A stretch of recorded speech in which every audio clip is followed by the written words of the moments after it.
નમસ્કાર, પ્રણામ, સ્વાગત છે તમારું એક નવા વિડીયોમાં। મિત્રો, આજની સ્ટોરી એક પારિવારિક અને ખૂબ જ સમજવા લાયક કહાની બનવાની છે, એટલે તમને વિનંતી છે કે આ કહાની અંત સુધી ધ્યાનથી સાંભળજો અને પસંદ આવે તો કોમેન્ટ કરીને તમારા પ્રતિભાવ જણાવીને અમને પ્રોત્સાહિત કરજો, જેનાથી અમે આવી નવી કહાનીઓ તમારી સામે પ્રસ્તુત કરી શકીએ। અને નવા મહેમાન હોય તો ચેનલને સબસ્ક્રાઇબ જરૂરથી કરજો।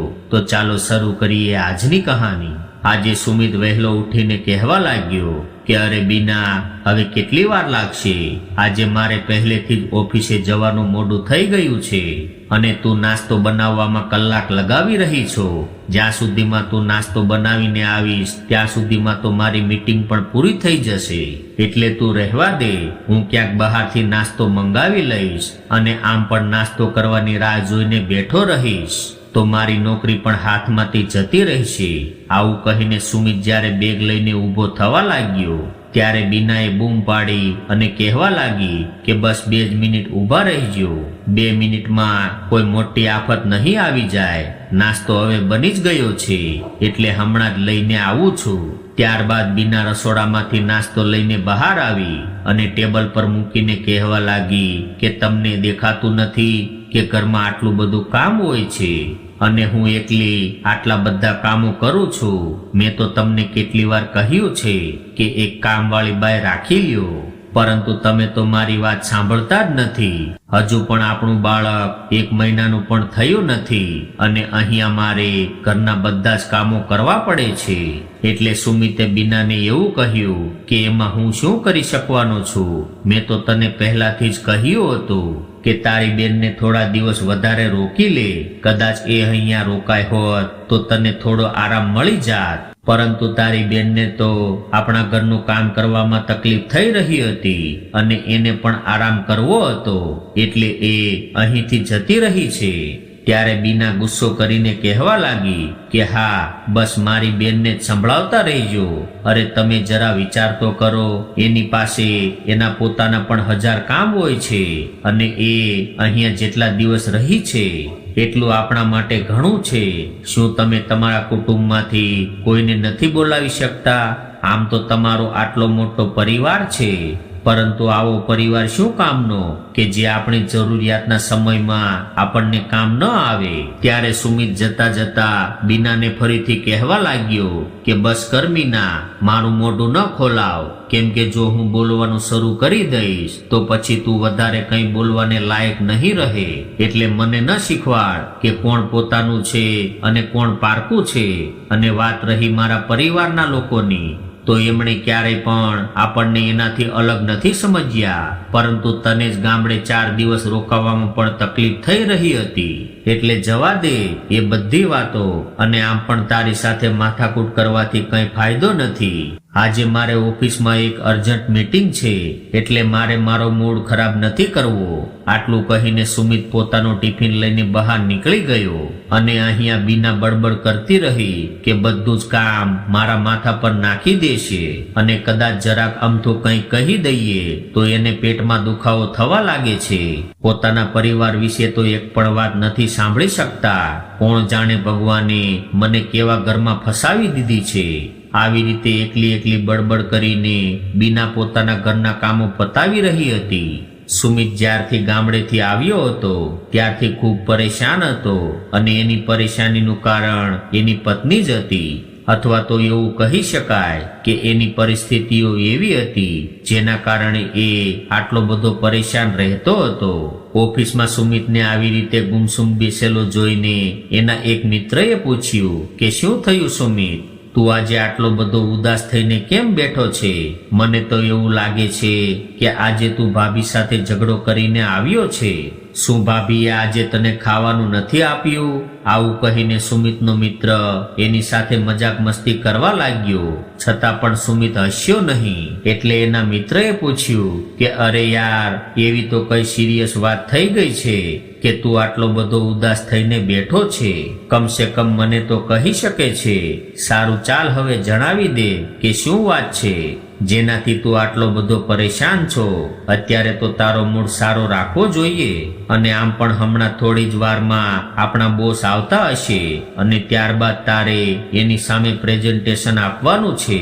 હવે સુમિત પોતાના મિત્રની વાત સાંભળીને કહેવા લાગ્યો કે પ્રેઝન્ટેશન તો આપવાનું છે, પરંતુ હમણાં થોડાક દિવસોથી હું મારા ઘરની પ્રોબ્લેમમાં ખૂબ ફસાઈ ગયો છું. આજે ફરીથી બીનાની વાતો સાંભળીને મારી ઘણી બધી વીતેલી વાતો ફરીથી મારા મગજમાં આવી ગઈ છે, જેને હું પાછલા ઘણા સમયથી ભૂલવા માંગતો હતો, પરંતુ ભૂલી નથી શકતો. આજે મને મારા ઘરની ખૂબ યાદ આવી રહી છે. મેં મારા માતા પિતા સાથે ખૂબ જ ખોટું કર્યું છે. મારા માતા પિતાની વૃદ્ધાવસ્થામાં એને જ્યારે મારી સૌથી વધારે જરૂર છે ત્યારે હું એને છોડીને મારા પરિવારને લઈને અહીંયા આવી ગયો છું. આવું બધું કરવા છતાં પણ મારી પત્નીને મારાથી જ ફરિયાદ રહે છે. મેં શું નથી કર્યું એની ખુશી માટે, પરંતુ આટલું બધું કરવા છતાં પણ એ દરેક વાત માટે મને જ દોષી માને છે. મને તો કંઈ સમજાતું નથી કે હવે હું શું કરું, કોને કહેવું, મારી પરેશાની જણાવવી. બંને મિત્રો આવી જ રીતે વાતો કરતા હતા ત્યારે જ એના બોસ ઓફિસમાં આવી ગયા અને સુમિત પાસે આવીને કહેવા લાગ્યા કે સુમિત, 15 મિનિટમાં આપણા કસ્ટમર ઓફિસમાં પહોંચવાના છે, એટલે તારું પ્રેઝન્ટેશન તૈયાર રાખજે. અને હા, આ વખતે પ્રેઝન્ટેશનમાં કોઈ પણ પ્રકારની કમી ન હોવી જોઈએ, કેમ કે આ પ્રોજેક્ટ મારા માટે ખૂબ જ જરૂરી છે. આટલું કહીને બોસ એના કેબિનમાં જતા રહ્યા અને અહીંયા સુમિત પોતાના ઘરની પરેશાની મૂકીને પોતાના ઓફિસના કામમાં લાગી ગયો. જ્યારે કસ્ટમર આવ્યા ત્યારે સુમિતે એને પોતાની પ્રેઝન્ટેશન આપવાનું શરૂ કર્યું. ઘરની પરેશાનીના કારણે એનું મગજ સરખી રીતે કામ નહોતું કરી રહ્યું, જેના લીધે એ ઘણી વખત પ્રેઝન્ટેશનમાં ભૂલો કરતો બચી રહ્યો હતો. અને એટલા માટે જ એ પોતાના બોસ પાસેથી 5 મિનિટનો બ્રેક માંગીને પોતાનો મૂડ ફ્રેશ કરવા માટે નીચે ગયો હતો. થોડી વાર બાદ સુમિત પાછો આવ્યો અને એણે પોતાની પ્રેઝન્ટેશન પૂરી કરી. સુમિતની પ્રેઝન્ટેશન જોઈને આખરે ક્લાયન્ટ ખૂબ ખુશ થઈ ગયા અને એમણે સુમિતના બોસ સાથે પોતાની ડીલ ફાઇનલ કરી અને તેઓ જતા રહ્યા. ત્યારબાદ સુમિત એના બોસના કેબિનમાં ગયો અને એની ભૂલ માટે માફી માંગી. પરંતુ સુમિતના બોસે આ વખતે એને કંઈ કહ્યું નહીં, ફક્ત એટલું જ કહ્યું કે સારું થયું સુમિત કે ક્લાયન્ટને તે બરાબર રીતે સંભાળી લીધા. જો છેલ્લે તું તારી ભૂલ ન સુધારત તો એનું પરિણામ ખૂબ ખરાબ આવત અને હું મારો ગુસ્સો તારા પર ઉતારી દેત. પરંતુ છેલ્લા સમયમાં તે ખૂબ જ સારી રીતે મેનેજ કર્યું હતું. ત્યારબાદ સુમિત પોતાનું ઓફિસનું કામ પતાવીને ઘરે આવ્યો.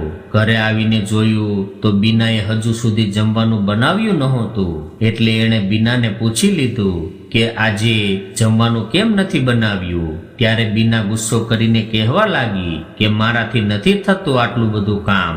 સવારે ઉઠીને તરત જ તમારા છોકરાને સંભાળવાનો, એમાંથી ફ્રી થઈને ઘરનું કામ કરવાનું, ત્યારબાદ તમારા માટે જમવાનું બનાવવાનું, આ બધું મારાથી નથી થઈ શકતું. એટલે સુમિતે એવું કહ્યું કે બીના, હું તને ફક્ત પૂછી રહ્યો છું કે જમવાનું કેમ નથી બનાવ્યું, અને તું તો દરેક વાત પર એવી રીતે જવાબ આપે છે, જાણે કે હવે ઘરનું જમવાનું પણ મારે બનાવવાનું હોય. આખરે તને કઈ વાતથી પરેશાની છે કે દરેક વખતે તું આટલી બધી ગુસ્સો કરતી રહે છે?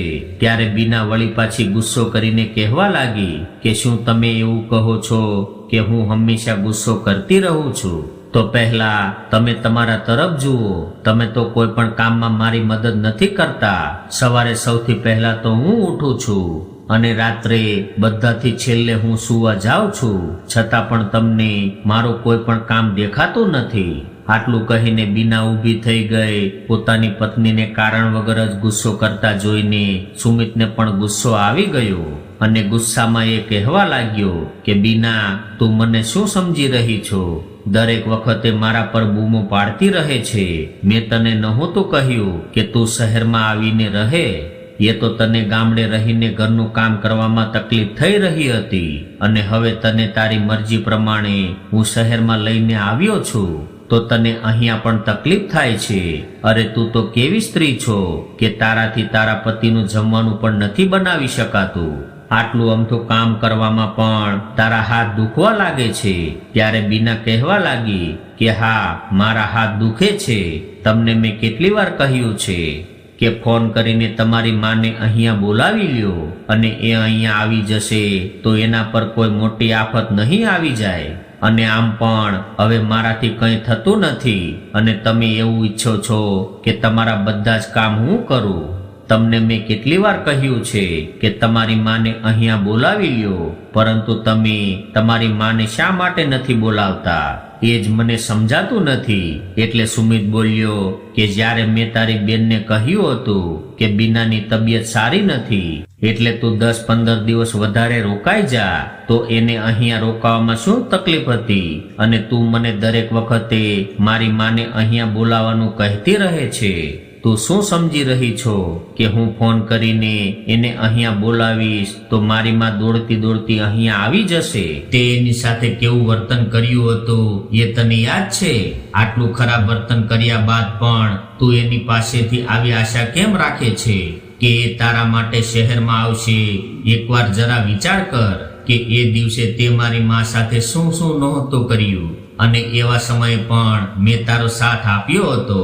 અને હવે આટલું બધું થયા બાદ પણ મારી માં તારા કામ કરવા અહીંયા શા માટે આવશે, અને શા માટે એ તારી વાત સાંભળશે? તે તો એની એક પણ વાત નહોતી સાંભળી. બીના, જરાક તારા મગજનો ઉપયોગ કર.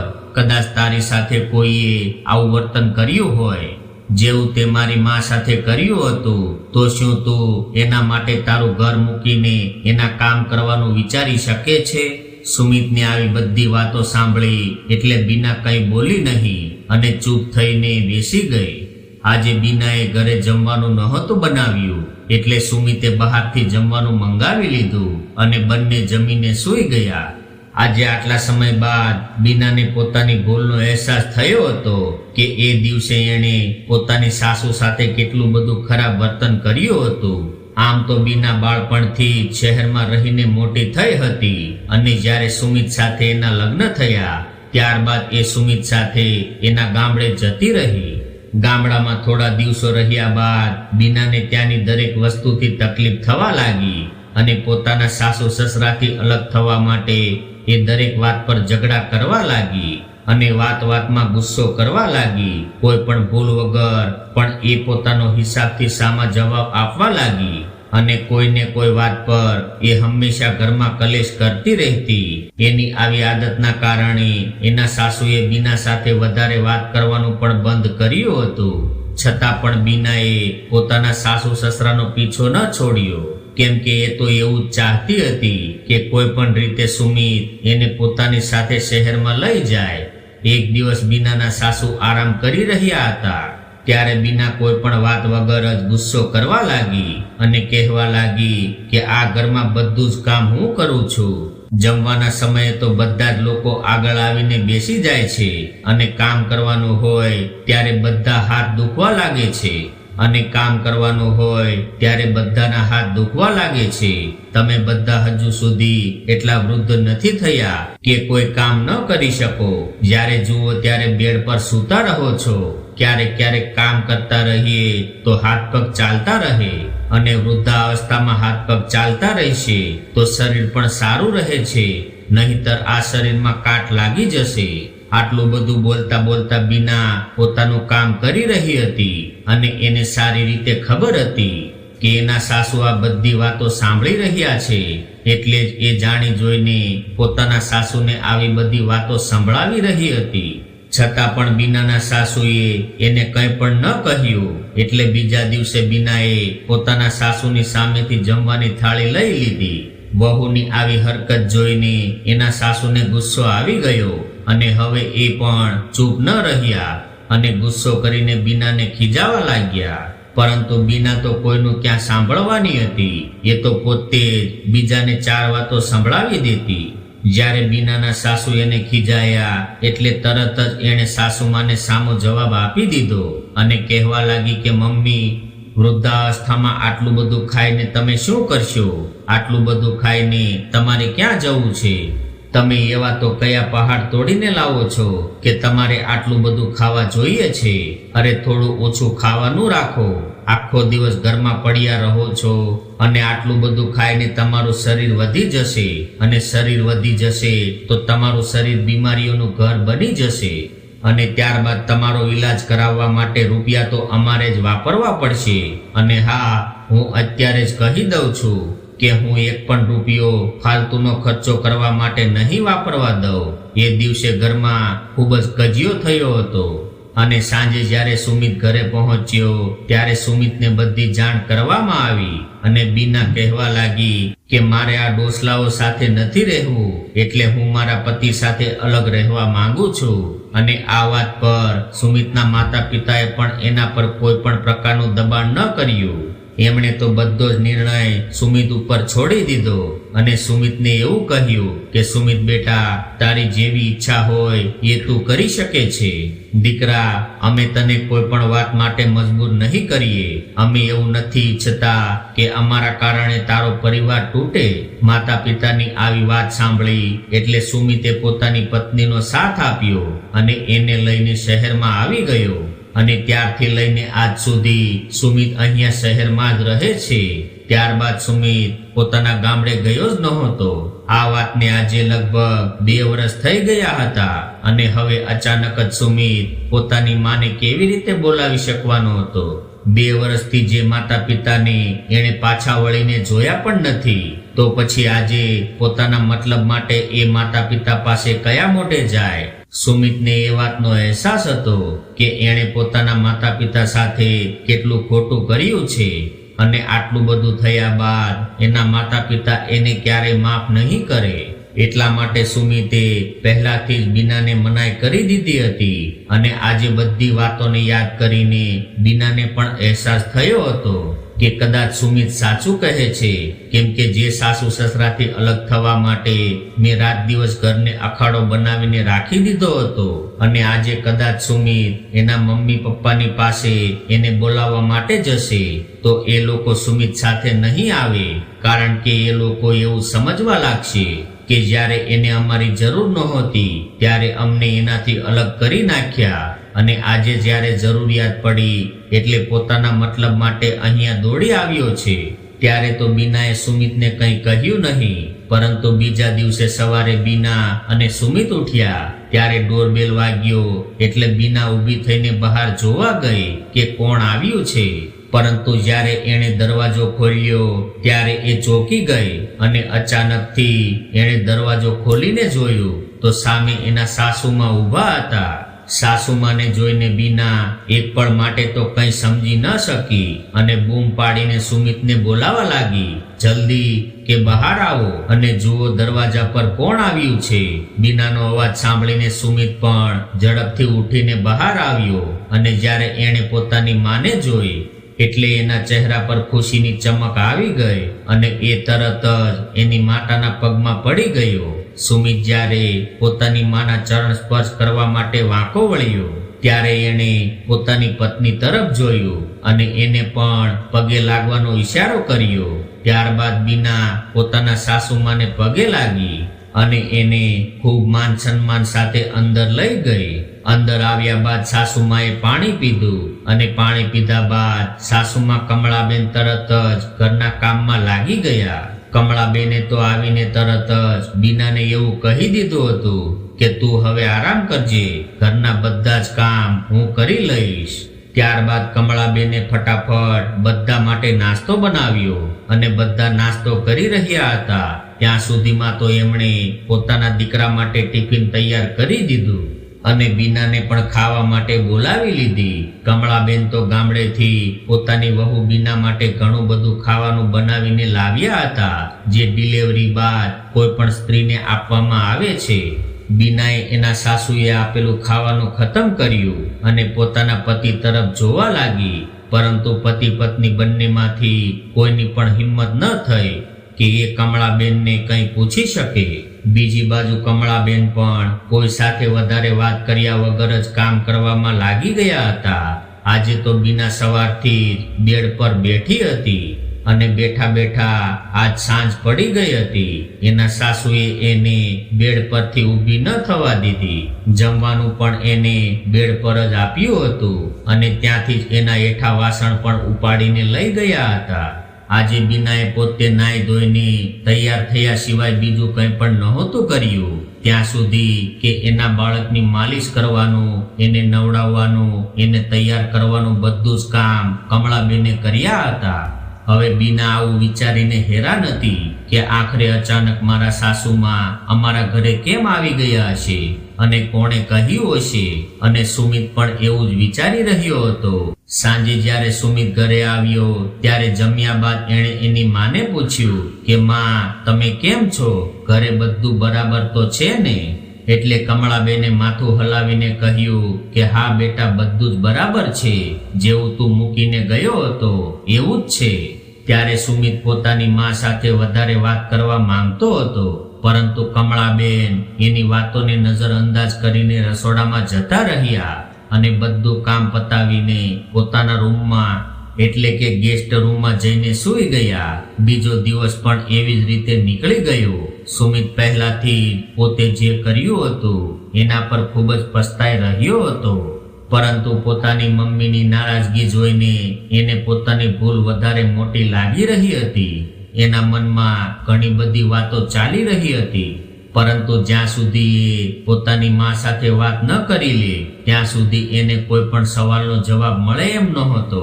એટલા માટે જમ્યા બાદ જ્યારે કમળાબેન પોતાના રૂમમાં જતા રહ્યા ત્યારે સુમિત પણ એના રૂમમાં ગયો અને ત્યાં જઈને એના પગ દબાવવા લાગ્યો. ત્યારે કમળાબેને આંખ ખોલીને જોયું તો સુમિત એના પગ દબાવી રહ્યો હતો. એટલે કમળાબેન કહેવા લાગ્યા કે બેટા, આ બધું શું કરી રહ્યો છો? તું થાકી ગયો હશે એટલે તું તારા રૂમમાં જઈને આરામ કર. મારા પગ દબાવવાની કોઈ જરૂર નથી. સુમિત પોતાની માની નારાજગી સમજી રહ્યો હતો, એટલે એ એના પગ પકડીને રડવા લાગ્યો અને કહેવા લાગ્યો કે મમ્મી, મને માફ કરી દો. મને મારી ભૂલથી ખૂબ પસ્તાવો થઈ રહ્યો છે, પરંતુ મારી પાસે એ સમયે બીજો કોઈ રસ્તો નહોતો. અને તમે તો જાણો છો કે આ બધા કજિયા કંકાસના લીધે કદાચ મારો પરિવાર તૂટી જાત તો શું તમે ખુદને માફ કરી શક્યા હોત? એ વખતે મારા માટે પણ નિર્ણય લેવો ખૂબ કઠિન હતો, પરંતુ ત્યારે મેં તમારી વાત માનીને તમારાથી દૂર થવાનો નિર્ણય લીધો હતો. મમ્મી, મારા આવા નિર્ણયથી જેટલું દુઃખ તમને છે એટલું જ દુઃખ મને પણ થયું છે. એ દિવસે તમે તમારા દીકરાથી દૂર થયા હતા, એવી જ રીતે હું પણ મારા માતા પિતાથી દૂર થયો હતો, પરંતુ ત્યારથી લઈને આજ સુધી હું ખુદને માફ નથી કરી શક્યો. અને તમે પોતે જ તો મને કહ્યું હતું, એટલે જ હું મારી પત્નીને લઈને શહેરમાં આવ્યો હતો. એટલે મમ્મી, મને માફ કરી દો. હું જાણી જોઈને તમારું દિલ દુખાવવા નહોતો માંગતો, પરંતુ મારી પાસે બીજો કોઈ વિકલ્પ નહોતો. મેં બીનાને ઘણી સમજાવવાની કોશિશ કરી હતી, પરંતુ એ ન માની અને ઉલટાની એ પોતાની મનમાની કરવા લાગી હતી. સુમિત અને એના મમ્મીની આવી વાતો દરવાજા પાસે ઊભી રહીને બીના પણ સાંભળી રહી હતી. સુમિતને રડતો જોઈને કમળાબેન પણ રડવા લાગ્યા અને સુમિતને ચૂપ કરાવીને કહેવા લાગ્યા કે કંઈ વાંધો નહીં બેટા, બધું આપણા હાથમાં નથી હોતું, એટલે તું શાંત થઈ જા. આ બધું તો ભગવાનની મરજી હોય એમ જ થાય છે. કોઈ વાંધો નહીં દીકરા, મેં તને માફ કરી દીધો છે, એટલે હવે તું ચિંતા નહીં કરતો. ત્યારે સુમિત ઊભો થઈને પોતાની માના ગળે લાગી ગયો. એટલે કમળાબેન કહેવા લાગ્યા કે દીકરા, છોરું કછોરું થઈ શકે, પરંતુ માવતર ક્યારેય કમાવતર ન થાય. ત્યારબાદ બંને મા દીકરાએ પોતાનું મન હળવું કરી લીધું અને બંને બેસીને વાતો કરવા લાગ્યા. મા દીકરા વચ્ચે ઘણી બધી વાતો થઈ. ત્યારબાદ સુમિત પૂછવા લાગ્યો કે મમ્મી, તમે અહીંયા કેવી રીતે આવી ગયા? અમે તો તમને ફોન પણ નહોતો કર્યો. ત્યારે કમળાબેન બોલ્યા કે દીકરા, થોડા દિવસ પહેલા મને એક સપનું આવ્યું હતું, જેમાં મેં મારા દીકરાને જોયો હતો અને ત્યારબાદ આપણા ગામમાં આવેલા એક છોકરાએ મને તારા ઘરે દીકરાનો જન્મ થયો છે એવા સમાચાર આપ્યા હતા. અને જ્યારે મને તમારા બાળક વિશે સમાચાર મળ્યા ત્યારે હું ખુદને રોકી ન શકી, પરંતુ જ્યારે મને વહુનું વર્તન યાદ આવ્યું ત્યારે મેં ખુદને સમજાવી લીધી અને મેં અહીંયા આવવાનું માંડી વાળ્યું. પરંતુ આજે જ્યારે વહુની કાકીની દીકરી સાથે મારી વાત થઈ ત્યારે ખબર પડી કે તમે બંને અહીંયા કેટલા બધા પરેશાન છો અને બિચારી વહુને આવી હાલતમાં ઘરના બધા જ કામ પોતે જ કરવા પડે છે. અને જ્યારે મેં આવું બધું સાંભળ્યું એટલે મારાથી રહેવાયું નહીં અને હું અહીંયા દોડી આવી, કેમ કે હું મારી જીદના લીધે મારી વહુના શરીરને તો ખરાબ ન થવા દઈ શકું. આવા સમયમાં સ્ત્રીઓને પૂરો આરામ ન મળે અથવા તો એને વ્યવસ્થિત ખાવા પીવાનું ન મળે તો એનું શરીર બિલકુલ બેકાર થઈ જાય છે. અને આમ પણ બાળક થયા બાદ કમસે કમ 1.5 મહિના સુધી તો સ્ત્રીઓએ આરામ કરવો જોઈએ. થોડા ઘણા હળવા કામ કરી શકે છે એ વાત અલગ છે, પરંતુ અહીંયા તો બિચારી બીનાને વારંવાર સીડીઓ ચડવી અને ઉતરવી પડે છે. પરંતુ કઈ વાંધો નહીં દીકરા, કદાચ બીના તને કંઈ કહી દે અથવા તો એને મારું અહીં આવવાનું પસંદ ન આવે તો એને તું સમજાવી દેજે કે જ્યારે એ સાજી થઈ જશે ત્યારે હું અહીંયાથી મારી રીતે જતી રહીશ. 15-20 દિવસની વાત છે, કદાચ વધુમાં વધુ 1 મહિનામાં તો એ બિલકુલ પહેલા જેવી થઈ જશે. ત્યારબાદ હું પાછી ગામડે જતી રહીશ.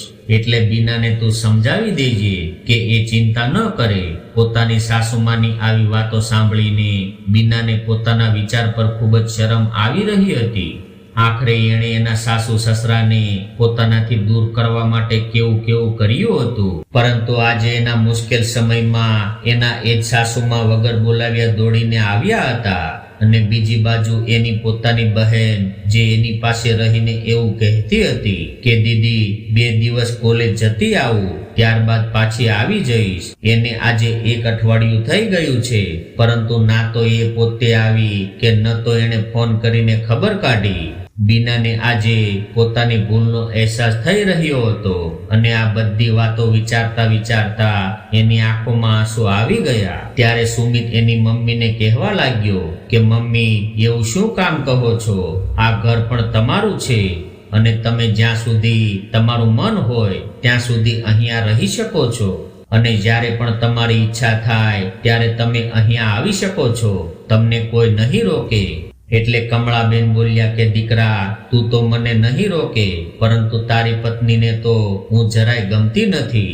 એ બિચારી કોણ જાણે કેવી રીતે મને 1 મહિના સુધી સહન કરશે. જો અહીં આવવાનું જરૂરી ન હોય તો હું તમારા બંનેના સુખી સંસારમાં દખલગીરી કરવા ક્યારેય ન આવત. દીકરા, મને ખબર છે કે બીના એના મનમાં ને મનમાં ગુસ્સે થતી હશે અને એવું વિચારતી હશે કે મારા સાસુ અહીંયા શા માટે આવ્યા હશે, એટલે ફરીથી અહીંયા આવવાનો તો કોઈ મતલબ નથી. કદાચ હું અહીંયા બીજી વાર આવીશ તો તારી પત્ની તારી સાથે લડાઈ ઝઘડા કરવા લાગશે. બરાબર એ જ સમયે બીના રૂમની અંદર આવી અને કહેવા લાગી કે સાસુમાં, તમને અહીંયા આવવાથી રોકાવા વાળી બીના કોણ છે? આ તમારા દીકરાનું ઘર છે અને તમે જ્યારે ઈચ્છો ત્યારે અહીંયા આવી શકો છો. બીનાને આવી રીતે અચાનક આવેલી જોઈને સુમિત અને કમળાબેન બંને ચોંકી ગયા. એટલે બીના કહેવા લાગી કે સાસુમાં, મને માફ કરી દો, મેં ખૂબ મોટી ભૂલ કરી છે. મેં તમારા દીકરાને તમારાથી દૂર કરવાની કોશિશ કરી છે. એક સ્ત્રી થઈને હું પોતે જ ભૂલી ગઈ હતી કે એક સ્ત્રીના જીવનમાં એના સંતાનનું શું મહત્વ હોય છે. પરંતુ આજે હું આ વાત સારી રીતે સમજી ગઈ છું, કેમ કે કદાચ મારા દીકરાને મારાથી કોઈએ 1 કલાક પણ દૂર કરી નાખે તો પણ હું નથી રહી શકતી. અને તમારા દીકરાને તો મેં તમારાથી કેટલા સમય સુધી દૂર રાખ્યો છે. સાસુમાં, મને મારી ભૂલ સમજાઈ ગઈ છે, એટલે મને માફ કરી દો. ત્યારબાદ બીના સુમિત પાસે માફી માંગવા લાગી અને કહેવા લાગી કે સુમિત, મેં મારા સ્વાર્થમાં આવીને તમારા વિશે પણ વિચાર્યું નહીં કે જે માતા પિતા સાથે તમે બાળપણથી રહ્યા હતા, જેને તમે આટલો બધો પ્રેમ કરો છો, જે માતા પિતાએ તમને ખૂબ લાડકોડથી ઉછેરીને મોટા કર્યા હતા, એ જ માતા પિતાથી હું તમને હંમેશા માટે અલગ કરી રહી હતી. તમને તમારા માતા પિતાની કેટલી યાદ આવતી હશે એ પણ મેં વિચાર્યું નહીં. હું કેટલી બધી સ્વાર્થી છું. આવું બધું કહેતી બીના રડવા લાગી. એટલે કમળાબેને એને શાંત કરાવતા એવું કહ્યું કે શાંત થઈ જા દીકરી, આવી હાલતમાં વધારે રડાય નહીં, નહીંતર તારી તબિયત ખરાબ થઈ જશે. ત્યારબાદ બીના હાથ જોડીને પોતાના સાસુમાની માફી માંગવા લાગી અને સાસુમાએ એને માફ કરી દીધી. ત્યારે બીનાએ વચન આપ્યું કે હું મારા માતા પિતાને જેટલો પ્રેમ અને સન્માન આપું છું એટલો જ પ્રેમ અને સન્માન મારા સાસુ સસરાને પણ હંમેશા માટે આપતી રહી. ત્યારબાદ બંને વચ્ચેની બધી જ કડવાહટ દૂર થઈ ગઈ અને હવે આખો પરિવાર ખૂબ ખુશીથી રહેવા લાગ્યો. થોડા સમય પછી બીના પણ પૂરી રીતે સ્વસ્થ થઈ ગઈ અને એ પોતાના સાસુ સસરા સાથે ગામડે રહેવા માટે પણ તૈયાર હતી. પરંતુ એના સાસુ સસરાએ ના પાડી હતી અને એવું કહ્યું હતું કે તમે લોકોએ શહેરમાં જ તમારો ધંધો સેટ કર્યો છે એટલે તમે ત્યાં જ રહો. તમને જ્યારે યાદ આવે ત્યારે ગામડે આવતા રહેજો.